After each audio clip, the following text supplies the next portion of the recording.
CBSE words में आपका स्वागत है। तो हम पढ़ रहे थे क्लास 7 साइंस का फर्स्ट चैप्टर जिसका नाम है न्यूट्रिशन इन प्लांट्स। और इस चैप्टर की 2 वीडियो अपलोड हो चुकी हैं जहां पर हमने टॉपिक 1.1 और 1.2 डिस्कस कर लिया है। वो वीडियोज़ अगर आपने नहीं देखी है तो राइट साइड में ऊपर एक आई बटन बनकर आ रहा होगा, वहाँ से क्लिक करके आप देख सकते हो। तो आज का हमारा टॉपिक है 1.3 other modes of nutrition in plants. तो हमने ये देखा कि प्लांट किस तरह का मोड यूज़ करते हैं न्यूट्रिशन के लिए। तो आप कहोगे ऑटोट्रॉफिक मोड ऑफ न्यूट्रिशन, जहाँ पर वो खुद से ही अपना खाना प्रिपेयर कर लेते हैं, सिंथेसाइज कर लेते हैं। लेकिन क्या ऐसा हर प्लांट करता है? तो इसका आंसर है नहीं।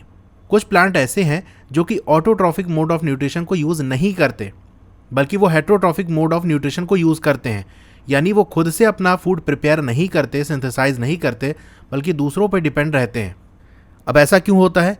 क्योंकि they do not have chlorophyll. उनके पास क्लोरोफिल नहीं होता। और हमने पढ़ लिया है कि क्लोरोफिल इंपॉर्टेंट है, बहुत ज़रूरी है, क्योंकि ये सनलाइट को एब्जॉर्ब करता है, कैप्चर करता है, जिसकी मदद से आपके जो कार्बन डाइऑक्साइड है और वाटर, ये दोनों मिल के कार्बोहाइड्रेट और ऑक्सीजन बनाते हैं। तो क्लोरोफिल नहीं है तो फोटोसिंथेसिस नहीं होगा और इस तरह से फूड प्रिपेयर नहीं होगा। तो वो अपने से अपना फूड सिंथेसाइज नहीं करते। तो सवाल ये उठता है कैसे सर्वाइव करते हैं, कैसे ज़िंदा रहते हैं और कहाँ से ये न्यूट्रिशन हासिल करते हैं। तो जैसे हम इंसान हो गए और एनिमल्स हो गए, ये प्लांट पे डिपेंड रहते हैं, क्योंकि प्लांट क्या करते हैं, फूड प्रोड्यूस करते हैं और वो हम इंसान भी और एनिमल यूज़ करते हैं। तो जैसे ह्यूमंस हो गए, एनिमल्स हो गए, वैसे ये प्लांट भी क्या करते हैं, यूज़ करते हैं हेट्रोट्रॉफिक मोड ऑफ न्यूट्रिशन। अब आप फिगर 1.5 देखो। क्या आप देख सकते हो येलो कलर का एक वायरी ब्रांच स्ट्रक्चर है। अब वायरी मतलब जैसे तार जैसा होता नहीं, धागे जैसा भी कह सकते हो, और बहुत ज़्यादा इसकी ब्रांचेज निकली होती हैं। ऐसा स्ट्रक्चर आपको दिखेगा उस फिगर में, अभी हम देख लेंगे। Twinning around the stem. Twinning का मतलब होता है लपेट देना, स्पायरल की तरह से इस तरह घुमा घुमा के उसे लपेट देना। तो ये जो येलो कलर के स्ट्रक्चर हैं, ये ट्री की जो स्टेम है, यानी उसका जो तना है और उसकी जो ब्रांचेज हैं, उसी पे आपको गोल गोल ऐसे लपटे हुए दिखेंगे। यहाँ पर आप इस इमेज में देख सकते हो। तो ये आपका जो प्लांट है इसका नाम कस्कुटा है, अमर बेल जिसे हम कहते हैं। और येलो कलर का इस पे आप देख रहे हो, ये पूरा इस पेड़ पे एक तरह से लपटा हुआ है।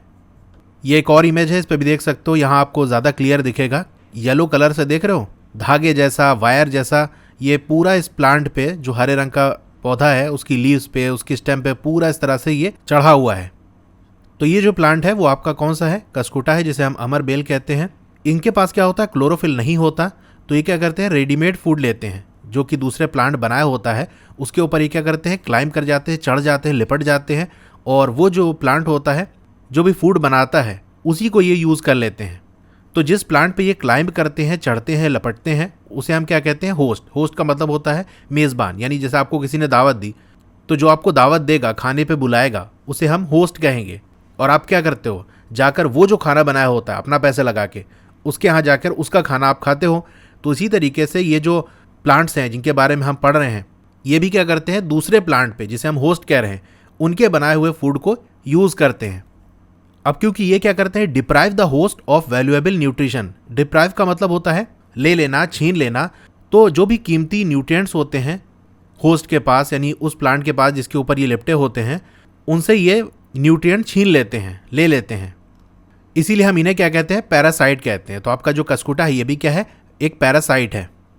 अब यहाँ पर एक सवाल ये आता है कि क्या हम, यानी हम इंसान या और भी जो एनिमल्स हो गए, वो भी एक तरह के पैरासाइट्स हैं? आपको इसके बारे में सोचना है और अपने टीचर से डिस्कस करना है। तो हम और बहुत से एनिमल्स होते हैं जो पैरासाइट नहीं है, क्योंकि पैरासाइट में क्या होता है कि ये होस्ट को एक तरह से जान नहीं लेता उसकी, ना ही उसके किसी पार्ट को नुकसान पहुंचाता है। बस वो फूड बनाता होता है और ये उसी में से थोड़ा सा फूड ले लेता है। लेकिन हम क्या करते हैं, जैसे हमको किसी प्लांट से फूड लेना है, तो उसके हिस्से को या तो हम पूरा प्लांट तोड़ लेंगे, या फिर उसका जो थोड़ा सा हिस्सा है वो हम ले लेंगे। जैसे हम फ्रूट तोड़ लेते हैं, या हमने पालक की सब्ज़ी बनानी है तो हमने पालक के पेड़ को तोड़ लिया, आलू खानी है तो आलू को तोड़ लिया। तो या तो पूरे प्लांट को हम किल करते हैं, उसको ख़त्म करते हैं, या उसके किसी हिस्से को हम अलग कर लेते हैं, उससे ले लेते हैं। लेकिन पैरासाइट इस तरह से नहीं करते, क्योंकि अगर पैरासाइट उस प्लांट को ही जिसके ऊपर ये हैं उसको खाने लगे तो वो ख़त्म हो जाएगा एक टाइम, और फिर ये कैसे चलेंगे। तो वो फूड बनाता रहता है, ये थोड़ा सा अपना लेते रहते हैं। अब पहली ये जानना चाह रही है कि क्या जो मॉस्किटोज़ हैं, यानी जो मच्छर हैं, और जो आपके बेड बग्स हो गए, यानी जो खटमल हैं, लाइस यानी सर की जूं, लीचेज यानी जोंक, ये क्या करते हैं, हमारे ब्लड को सक करते हैं, यानी हमारा खून चूसते हैं। तो क्या ये भी पैरासाइट्स हैं? तो बिल्कुल ये पैरासाइट हैं, क्योंकि ये दूसरे की बॉडी से अपना फूड लेते हैं बिना उनकी जान लिए और बिना उन्हें किसी तरीके का बड़ा नुकसान पहुंचाए। यानी वो जो जिससे भी ये ब्लड ले रहे हैं वो वैसा ही रहता है, बस थोड़ा सा ब्लड ही निकाल लेते हैं। क्या कभी आपने ऐसे प्लांट के बारे में सुना है जो कि एनिमल्स को खाता है? तो अगर नहीं सुना तो ये बात आप जान लो कि ऐसे भी कुछ प्लांट होते हैं जो कि क्या करते हैं, ट्रैप करते हैं, फंसा लेते हैं जो आपके इंसेक्ट हो गए, और फंसा के अपनी बॉडी के अंदर ले जाते हैं और वहाँ पर उसे डाइजेस्ट कर लेते हैं, यानी हजम कर लेते हैं। Is it not amazing? क्या ये कमाल की चीज़ नहीं है? बिल्कुल कमाल की है, क्योंकि प्लांट तो जनरली हम देखते हैं कि क्या है, दूसरे को परेशान नहीं करते, लेकिन यहाँ पर तो इंसेक्ट खा रहे हैं। अब ये जो प्लांट है वो ग्रीन भी हो सकते हैं या दूसरे कलर के भी हो सकते हैं। एक प्लांट आपको यहाँ पर बना हुआ है फिगर 1.6 में, यहाँ आप देख सकते हो pitcher plant showing lid and pitcher. तो पिचर लाइक, पिचर का मतलब होता है घड़ा या मटका जिसे हम कहते हैं ना, पिचर जैसा या जग जैसा आपको स्ट्रक्चर दिख रहा होगा। Is modified part of leaf. तो यहाँ पर इस प्लांट को अब देखो तो यहाँ पर ये पत्ती है, यही पत्ती ग्रो हो के ऐसे इस तरह से एक मटके जैसा चीज़ बना लेगी, जग जैसा कह सकते हो, क्योंकि पिचर का मतलब क्या होता है, घड़ा या मटका होता है। तो मॉडिफाई होके यही लीव्स ही हैं जो कि आगे ग्रो होके इस तरह से पिचर शेप बना लिया इन्होंने। The apex of leaf form a lid which can open and close the mouth of the pitcher. तो लीफ का जो एपेक्स है यानी बिल्कुल एंड वाला हिस्सा है जहाँ पर पत्ती खत्म होती है, तो देख सकते हो ये लीफ की बात करें तो यहाँ आकर ये गोल गोल घूम के यहाँ जहाँ एंड होती है वहीं पर ये आपका पिचर आपको देखने को मिलेगा। तो इसका ये ऊपर का हिस्सा अगर देखो आप यहाँ पर, तो ये माउथ जैसा है और ऊपर आपके लिड लगा हुआ है, यानी एक ढक्कन जैसा है। अब ये ढक्कन बंद हो जाएगा तो ये माउथ क्लोज हो जाएगा, अगर ये ढक्कन ऊपर चला जाएगा तो माउथ ओपन हो जाएगा। तो लिड की मदद से ही ये जो पिचर है वो ओपन और क्लोज होता है। अब पिचर के अंदर क्या होता है, हेयर्स होते हैं यानी बाल होते हैं, विच आर डायरेक्टेड डाउनवर्ड्स, यानी नीचे की तरफ झुके हुए होते हैं बाल। जैसे आपको मैं बना के दिखाऊं, यहाँ पर ऐसे पिचर जैसा है ये, और ये ऐसे रहता है और ऊपर ऐसे ढक्कन लगा होता है।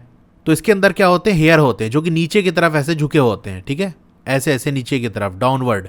जब कोई इंसेक्ट इस पिचर पे लैंड करता है, यानी यहाँ पर आके मान लो बैठ गया, तो क्या होता है, लिड क्लोज हो जाती है, ये बंद हो जाती है, और जो इंसेक्ट है वो ट्रैप्ड हो जाता है, फंस जाता है।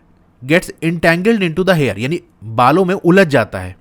इंसेक्ट यहाँ बैठा, ढक्कन बंद हुआ, अंदर गया, ये बाल में उलझ गया, और इस तरह से लिड क्लोज हो जाती है और इंसेक्ट अंदर फंस जाता है। अब ये जो इंसेक्ट रहता है, जो कीड़ा होता है, वो डाइजेस्ट हो जाता है by digestive juice secreted in the pitcher. तो पिचर के अंदर क्या होता है, डाइजेस्टिव जूस, एक तरह का जूस होता है जो कि किसी भी चीज़ को डाइजेस्ट करने में, हजम करने में मदद करता है। तो वो जूस इसके अंदर से निकलता है और इस इंसेक्ट को डाइजेस्ट कर लेता है, और इंसेक्ट के पास जो भी न्यूट्रिएंट्स रहते हैं उन्हें एब्जॉर्ब कर लेता है। अब ये जो इंसेक्ट ईटिंग प्लांट होते हैं उन्हें हम क्या कहते हैं, इंसेक्टिवोरस प्लांट्स, यानी ऐसे प्लांट हैं जो कि इंसेक्ट को खाते हैं। अब क्या ये मुमकिन है कि ये जो प्लांट हैं वो जो भी न्यूट्रिएंट्स जितनी उनको ज़रूरत है वो नहीं मिल पाती उनको सॉइल से, जिस सॉइल में ये ग्रो होते हैं? तो अगर मैं बात करूँ, ये जो आपके पिक्चर्स होते हैं ना, वो ऐसी सॉइल में ग्रो होते हैं जो बहुत पतली होती है, जिसकी लेयर बहुत पतली होती है और वहाँ पर न्यूट्रिएंट्स की कमी होती है, यानी इतना कम रहता है जितना इनको ग्रो करने में प्रॉब्लम आए। तो ये क्या करते हैं, जो भी कमी होती है न्यूट्रिएंट्स की वो इंसेक्ट को खा के पूरा कर लेते हैं।